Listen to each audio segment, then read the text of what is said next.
முதல்ல ஒரு கேள்வி கேட்கிறேன். அம்மையார் ஜெயலலிதா அவர்கள் கூட கூட்டணி வச்சுட்டு உடனே 6 மாசத்துல வாஜ்பாய் அரசை கவிழ்த்திட்டு வெளியில வந்துட்டாங்க.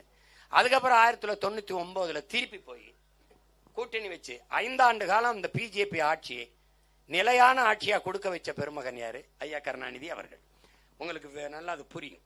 அந்தப்போ இந்த 100 ரூபாய் காசு வெளியிட்டாங்கல்ல ஐயா கருணாநிதி உருவப்படத்தை பொறிச்சு, அப்ப வந்த ராஜ்நாத் சிங் உள்துறை அமைச்சர், அவர் இவர் நம்ம பாதுகாப்புத்துறை அமைச்சர் பேசுனது, நாங்கள் பிஜேபி 5 ஆண்டு காலம் நிலையான ஆட்சியை கொடுத்து நாடங்களும் பிஜேபி வேரூன்றி பரவுவதற்கு காரணமாக இருந்தவர் ஐயா கருணாநிதினு பேசுனது இருக்கு.